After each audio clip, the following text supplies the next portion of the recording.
மந்தில் பார்த்தீங்கன்னா நீங்கள் முழுக்க முழுக்க எந்த மாதம் அப்படிங்கிறத நீங்கள் இதில் மென்ஷன் பண்ணால் போதுமானது. எத்தனை மாதங்கள்ங்கிறத பண்ணால் போதும். அதுக்கப்புறம் டேஸ் அப்படின்னு சொல்லிட்டு இருக்கோம், டேஸை நீங்கள் மென்ஷன் பண்ணால் போதுமானது. பர்சன் வித் டிசபிலிட்டின்னு இருக்கும்போது இஃப் இட் இஸ் அப்ளிகபிள் நீங்கள் கொடுக்கலாம், மாற்றுத்திறனாளியா அப்படிங்கிறத, இல்லைன்னா நீங்கள் விட்டுடலாம். ஸோ எக்ஸ்பீரியன்ஸ் வித் குவாலிஃபைடுங்கிறது பார்த்தீங்கன்னா நீங்கள் முன்னாடி எம்ஃபில் முடிச்சிருந்தீங்கன்னா இப்போ பிஹெச்டி நெட் செட்டு முடிச்சிருந்தா தான் அதை கணக்கில் வச்சுக்குவாங்க. அது மாதிரி நெட் செட்டு முடிச்சிருந்த குவாலிஃபிகேஷன் தான் உங்களுக்கு குவாலிஃபிகேஷன் அப்படிங்கிறதுல வரும். இது யூஜிசி குவாலிஃபிகேஷன். ஸோ அடுத்து பார்த்தீங்கன்னா எனி அதர் ரிமார்க்ஸுங்கிறத கொடுத்துட்டு அப்புறம் டேட்டு, உங்கள் பிளேஸு, சிக்னேச்சர் ஆஃப் த கேண்டிடேட்னு சிக்னேச்சர் போட்டு உங்கள் பேரை எழுதிடுங்க. இப்போ ஆர்ஜிடி ஆஃபீஸில் கேட்குறது என்னங்கிறத சொல்லிடுறேன். நீங்கள் 10 காலேஜில் இருந்தீங்கன்னா 10 காலேஜுக்கும் ஒரு ஃபார்ம் இது மாதிரி ஃபில்லப் பண்ணி நீங்கள் கொடுக்கணும். அனெக்ஷர் நம்பர் 4 உள்ளது 3 காப்பி நீங்கள் கொடுத்தா போதும். இவங்க 3 காப்பி தான் வாங்குவாங்களாம். ஸோ பிரின்ஸிபல்கிட்ட நீங்கள் ஏற்கனவே சர்வீஸ் சர்டிஃபிகேட்டில் நீங்கள் அங்கே சைன் பண்ணி முடிச்சுட்டு 3 காப்பி இதில் ஃபஸ்ட்டு வச்சிடணும். அடுத்தது நீங்கள் private college appointment order, private காலேஜுக்கு இந்த அரசு உதவி பெறும் கல்லூரி, அரசு தனியார் கல்லூரியில் மட்டும்தான் இது பயன்படும்.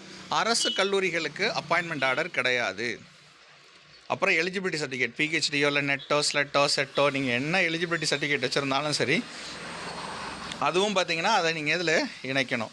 அப்புறம் பார்த்தீங்கன்னா அட்டெண்டன்ஸ், நீங்கள் இது வரைக்கும் நீங்கள் வந்த கல்லூரிக்கு உள்ள மொத்த அட்டெண்டன்ஸ் இதில் நீங்கள் ஆட் பண்ணணும்.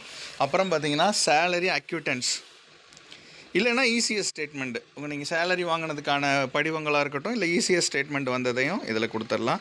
அடுத்தது பார்த்திங்கன்னா staff approval copy issued by concern university. இந்த ஸ்டாஃப் அப்ரூவலும் பார்த்திங்கன்னா அரசு கல்லூரிகளுக்கு கிடையாது. தனியார் கல்லூரிகளுக்கும் சுயநிதி கல்லூரிகளுக்கும் மட்டுமே அரசு உதவி பெறும் கல்லூரிகளுக்கு மட்டுமே இது பொருந்தும். அதனால் மொத்தம் இருக்கிறது 6. இந்த 6ல் 2 அரசு கல்லூரியில் பணிபுரியும் கௌரவ உரிமையாளருக்கு இதில் எதுவுமே கேட்கப்பட மாட்டாது.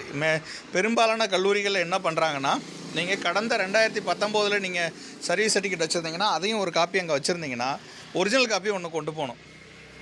ஸோ அதனால தான் வீடியோ நான் ஆரம்பிக்கும் போது இதை முதல்ல சொல்லிடணும்னு சொல்லிட்டு இதை உங்களுக்கு முதல்ல சொல்லிட்டேன்.